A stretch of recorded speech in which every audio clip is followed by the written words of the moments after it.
ntago muzi yewe data we ndamwibutse muri campaign ajya ati shusho ngo shusho Bushari yabaga amanitse idarapo ashaka kuvuga ngo shyushya akajya ngo shusho nkava inyuma nkajya kure uwo muntu namurebye nka kabiri nshaka kumwitegereza nza kubona niwe kubera ko izira rye ntarifata kenshi nabaga mpagaranye nanone sinkavuga nti wa mugabo ufite amaherena menshi yego ariko nyine niba ari kuri abasitari musa ariko nyine ngiriye murebye mpora numva mfite amatsiko yo kumureba. A few moments later. Nisaba cyane ko nkizo mvune zose ariko ugasanga nk'umuntu uhagarariye abanyamakuru bigenga ngo nta nubwo akuze. Uwabarinde umuntu bita Scovia bamubajije Bushara avuga ati hapi kabisa. Ibyo bintu nanjye manarabibonye ariko nagaba ari ibintu birenze kuko nagaba ari umunyamakuru w'imyidagaduro bari umunyamakuru wo mu masasu nambara ibiki n'ibiki birumvikana nago wamurenganya byumvikana ariko nawe nk'umusirikare mukuru bagomba kukumenya. Yaguze Range Rover igura miliyoni 280, sibyo? Baje gufunga insengero basanga nta rusengero agira rwujuje ibisabwa. Miliyoni 280 ntago havamo urusengero. A few moments later. None si uyu muvandimwe avuga ngo Range Rover ya miliyoni 100 ngahe najyanye nawe aho nayiguriye abona fagitire yayo azi uburyo yaguzwe azi uburyo nayibonye muri Canada. Kristo mujya gusenga mutekereze Pastor Claude niba abunda agira itorero.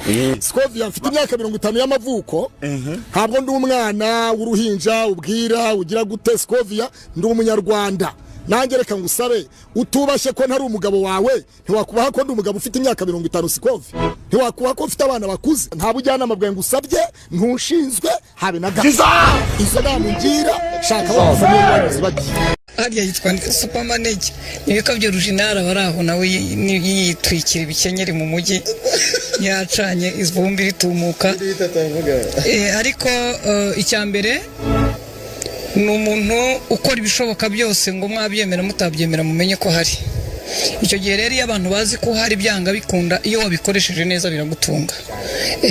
Ikindi ntabwo aririmba neza ariko araririmba.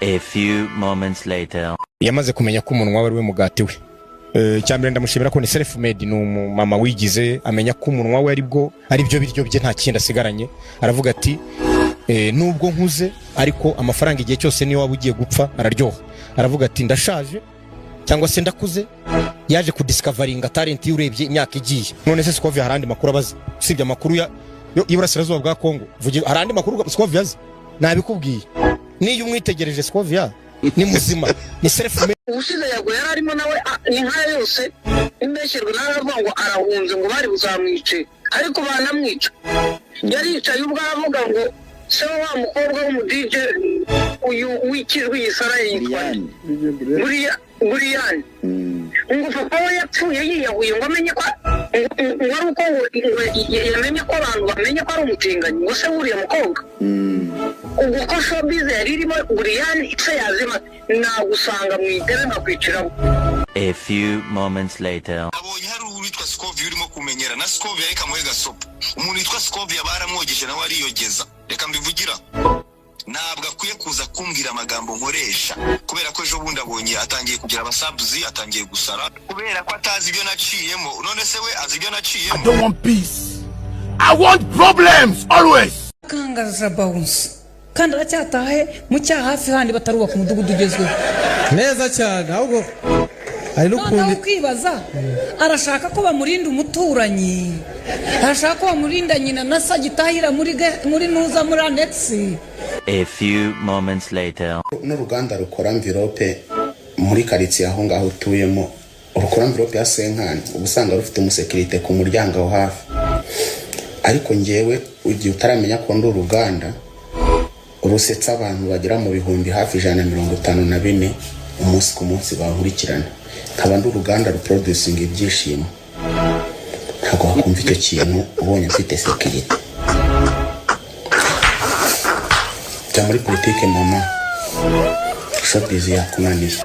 Kevin Kadena uzi ntawe nzi kugisa ngomba kumumenya ubundi ko numva wimpatira ntabwo uzi Kevin Kade kuki ngomba kumumenya atanga mituweli so A few moments later. Scovia yavuze ko atakuzi nk'umwe mu bahanzi bamaze gukora ibikorwa bikomeye hit zose zitandukanye wabyakiriye gute Kade? Scovia ni umupasiteri akora iki yaba ari umupasiteri kuko nibyo bintu nkurikirana ngiye ibintu byo gusenga. Okay, mwongeraho umutesi wenda n'imbere y'ubumenyi. Umutesi Scovia umwe mu banyamakuru bakora iby'intambara uruganda kuko ngiye menya iby'imiziki cyane ndetse n'ibya gospel. umuntu umeze nk'agasuku ntabwo ari umunyamakuru ariko ibyo akora rubanda rurabikonsoma.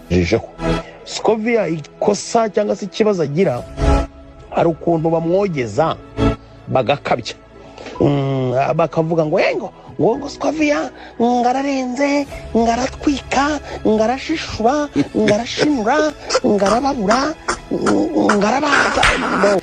Turi crazy bro, we bad we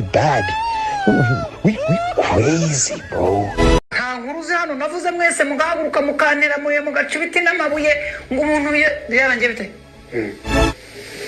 ayo mafaranga muziki yakoze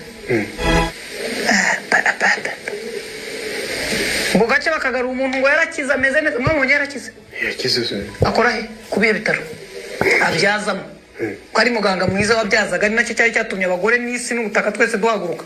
Ese yari penikira buriya yanyoye ararwaye ararembye n'umuntu wacu koko turabibona ariko hari umuntu wamufasha hano kugira ngo yibe bano. A few moments later. None uyu munsi Scovia inshuti yanjye ndimo ndavuga ko ari inshuti yanjye rwose Scovia nta nicyo twapfa n'iki kiganiro ntabwo cyatuma nshwana na Scovia reka ntabwo bishoboka. Uyu munsi muravuga ngo kuki ntagarura Kanimba ngo yongere avuge Kanimba se n'umu influencer. Uyu ni Shadibu ntabwo muzi ngo ndi bumuvugeho ibirenze gusa nyine hari ibyo avuga ntakunda hari uburyo agaragaramo ntakunda nta nashishikariza undi wese kubikora ariko we kuko yabihisemo byanga bikunda ingaruka azazifata wenyine cyangwa n'ibyiza byakira wenyine. A few moments later. Ni gute umuntu yifata akavuga ati uyu muntu simuzi and then akaba victim and then akanamushira hasi umuntu w'umumama nemera agashangiye cyo kora kanzana mumubwire uzamubona wari wese namwubahaga bitewe n'akazi kiwe nkanakubaha nk'umuntu w'umubyeyi ukuzujijutse ariko ahantu afata igitsina gore kigenzi kiwe akagishira hasi hari ahantu hari ayakotoye akabije pe nihanga umuke